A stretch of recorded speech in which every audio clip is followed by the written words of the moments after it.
अब आगे हमारा वियोजन अभिक्रिया का प्रकाश अपघटन। तो प्रकाश अपघटन क्या होता है भैया, प्रकाश के माध्यम से होते हैं। ऊष्मा में ऊष्मा के माध्यम होता है, प्रकाश में प्रकाश के माध्यम से होता है, और लाइट में विद्युत के माध्यम से होता है। तो इसमें क्या होता है कि प्रकाश के माध्यम से होता है। किसके प्रकाश के? सूर्य के प्रकाश को। वह अभिक्रिया जो सूर्य के प्रकाश द्वारा होती है तब प्रकाश अपघटन कहलाती है।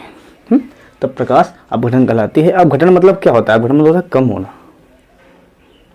ठीक है, तो जैसे इसके एग्जांपल्स में आप इसको डिफिनीशन देख सकते हो, लिखा हुआ है एग्जांपल्स में। जैसे हमने लिया 2AgCl, ये सॉलिड होता है। ठीक है ना, हमने प्रकाश, देखो ये चीज़ तो याद करना पड़ेगा, कोई टीचर इसको नहीं करेगा। 2AgCl लेना पड़ेगा, ये किसके अंतर्गत आता है? ये प्रकाश अपघटन के अंतर्गत आता है। उदाहरण आपको याद करना पड़ेगा। प्रकाश अपघटन हो रहा है तो यहाँ पे 2Ag अलग हो गया सॉलिड में, प्लस क्लोरीन Cl2, ये गैस होता है, ये गैस होता है, ये अलग हो गया कुछ इस तरह से। तो प्रकाश अपघटन कुछ इस तरह से होता है, डिफरेंट लिखी गई है। तीसरा हमारा क्या होता है? लाइट ये विद्युत अपघटन, विद्युत अपघटन, इलेक्ट्रोलाइसिस रिएक्शन। तो इसमें क्या होता है? विद्युत अपघटन विद्युत के माध्यम से होती है, विद्युत धारा के माध्यम से होती है। क्या जो यौगिक के जलीय विलयन या गलित विद्युत प्रवाहित करने पर 2 या 2 से अधिक सरल पदार्थों में अपघटित हो जाता है, विद्युत अपघटन कहलाता है।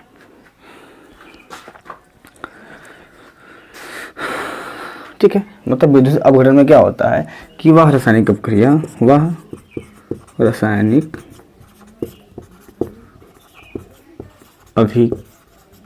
वह रासायनिक अभिक्रिया, वह रासायनिक अभिक्रिया जिसमें, देखो एक चीज़ तो जान दो, पानी, जो पानी होता है, पानी विद्युत धारा प्रवाहित किया जाता है तो वो विद्युत का सुचालक होता है। पानी विद्युत का सुचालक होता है, या गलित अवस्था में या पानी वाली चीज़ों में जब हम विद्युत धारा प्रवाहित करते हैं तो ऑटोमेटिक अगर वो कुचालक भी होता है तो सुचालक हो जाता है। क्यों? क्योंकि पानी जो होता है वो विद्युत का सुचालक होता है, इसलिए क्योंकि विद्युत ही पानी से बनता है। सबसे बड़ी चीज़ तो ये है। ठीक है ना, तो कुछ इस तरह से। तो वह रासायनिक अभिक्रिया जो जलीय विलयन या विद्युत प्रवाहित करने पर,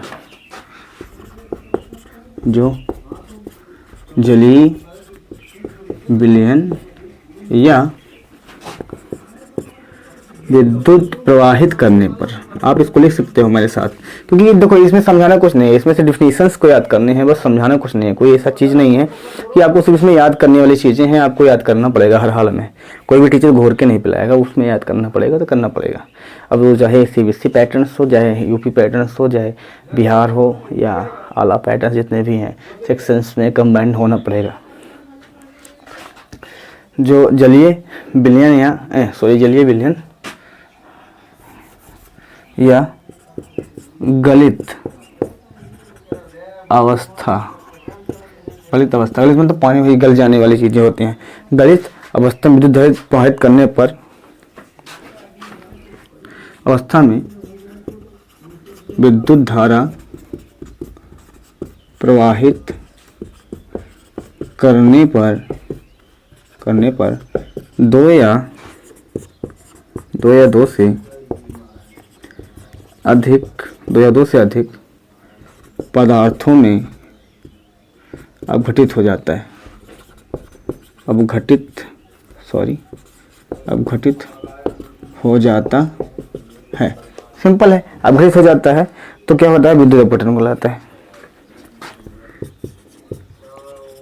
विद्युत अपघटन कहलाता है, सिंपल एग्जाम्पल। अब भैया देखो, विद्युत अपघटन में विद्युत द्वारा तो होगा कन्फर्म है, विद्युत उसमें प्रवाहित करना पड़ेगा हमको, और विद्युत धारा प्रवाहित करने पर क्या होता है? जो एटम्स होते हैं, जो कंपाउंड्स होते हैं, वो ऑटोमेटिक 2 या 2 से अधिक सरल पदार्थों में विभाजित हो जाते हैं, और वही हमारा विद्युत अपघटन होता है।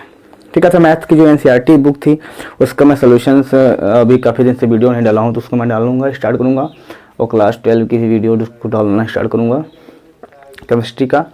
और इसका एक लेसन खत्म होगा या जहाँ फिजिक्स में एक लेसन डालना स्टार्ट करूँगा, फिर एक लेसन इसका केमिस्ट्री डालूंगा, फिर फिजिक्स का एक लेसन डालूंगा। कुछ इस तरह से चैप्टर वाइज चलता रहेगा। ठीक है, बाकी कोरोना ही ये टाइम चल रहा है। बाकी मैंने पहले वीडियो में बताया, हाथ धोते रहिए, नौकरी से, पेंशन से पढ़ाई से, स्कूल से, और घर में जान से, जहान से, पैसे से, सैलरी से, नौकरी से। हम तो हाथे धो लिए हैं, तुम भी धोते रहिए। ये सही चीज़ें घर में रह के हाथ धोते रहिए। ठीक है, ओके, थैंक यू। तो ये एग्जाम्पल हो गया। उसके बाद क्या करना है, सिंपल से हमको इसकी एग्जाम्पल थोड़ी लाइट चली गई, तो इसमें अब हमको सिंपल से करना है। तो इसकी रिएक्शन से मैंने जैसे ले लिया 2 KCl, मैंने 2 KCl ले लिया विद्युत अपघटन में। अच्छा, 2 KCl ही क्यों लिया, देखो भैया इसको याद करना पड़ेगा, क्योंकि इसलिए याद करना पड़ेगा कि जो विद्युत अपघटन के अंतर्गत में आ रहे हैं उनको हम लेंगे हर हाल में। एक आध दो रिएक्शंस, उसकी जो एक आध दो कंपाउंड्स उसको याद रखो कि ये प्रकाश, देखो हम भी याद रखे थे, इसको याद रखना है, करना है। पढ़ाई है यार, मजा आएगा पढ़ने में, थोड़ा सा फ्री माइंडली तो हो। आज कोई ये बता रहा है, कल कोई वो बताता है, परसों कोई, उसमें आप लोग विलीन हो जाते हैं, मजा नहीं आएगा इसे। फोकस करो एक जगह। किताबें अलग हो सकती हैं, उसके अंदर की सवालें अलग नहीं होती हैं भाई, फार्मूला वही चलेगा, मेंटालिटी पावर वही होगा। हाँ, ये हो सकता है कि एक में ज़्यादा सवाल दी हों, किसी में कम दी होंगे, इतना हो सकता है, लेकिन तरीका नहीं बदलना है सवाल का किसी भी। ठीक है, ओके। तो जब मैं 2 KCl लिया, हमने इसको क्या किया, विद्युत अपघटन से करवाया। विद्युत अपघटन लिख दो यहाँ पे, विद्युत अपघटन, विद्युत अपघटन हमने करवा दिया। अब 2 KCl में देखो क्या क्या निकल सकता है, क्या क्या नहीं निकल सकता है।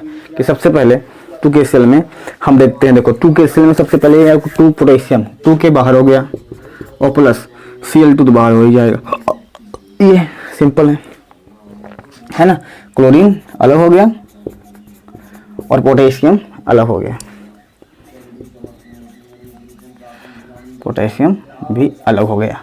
Clear, clear.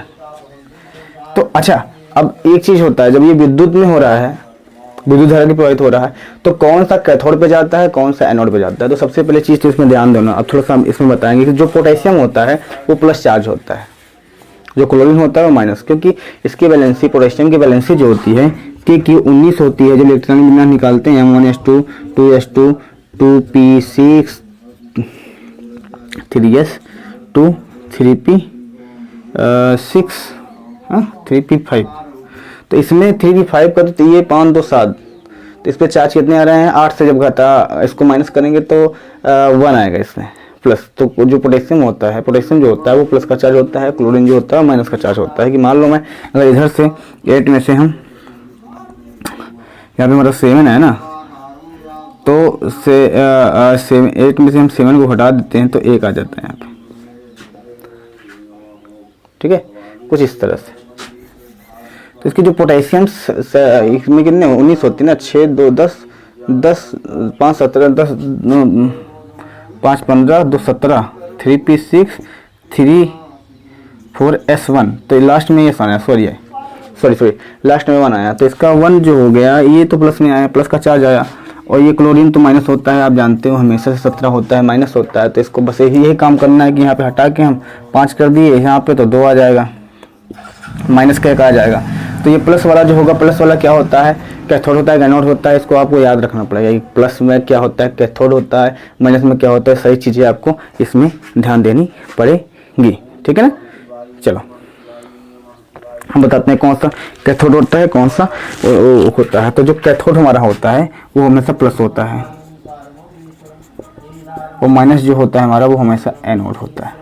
देखो मैं भी एक नोट्स बनाता हूँ बच्चों को क्या पढ़ाना है क्या नहीं पढ़ाना है। उस नोट्स को हम भी जब वीडियो बनाते हैं तो इस बगल में रख देते हैं कि उस नोट्स में फिर यही चीज़ को हमको बताना है, इसके अलावा कुछ नहीं बताना है और गलत कुछ नहीं बताना है। ये भी कोशिश किया जाता है कि गलत कुछ नहीं होनी चाहिए, तो उसमें हमको थोड़ा मेहनत करनी पड़ती है कि जब बताएंगे सही बताएंगे, नहीं तो नहीं बताएंगे। ये सिंपल सी बात है। तो ये आपका खत्म हुआ कि कैथोड जिसमें हम विद्युत अपघटन में रिएक्शन करवाते हैं, विद्युत अपघटन से किसी में चीज़ में, तो रिएक्शंस में एक कुछ ऐसा होता है कि जो प्लस वाला होता है वो कैथोड पे जाता है और जो माइनस वाला होता है एनोड पे जाता है। ये आपका वियोजन अभिक्रिया खत्म हुआ। अब आएगा डबल डिकम्पोजिशन रिएक्शन, उभय अपघटन अभिक्रिया डबल। उसके बाद फिर काफ़ी रिएक्शंस हैं, उसको हम धीरे धीरे करते चलेंगे। Okay, thank you. इस वीडियो को देखिए, लाइक करिए, पसंद आया हो तो लाइक मारिए, न पसंद आया हो तो अनलाइक मारिए, कोई दिक्कत नहीं। Thank you.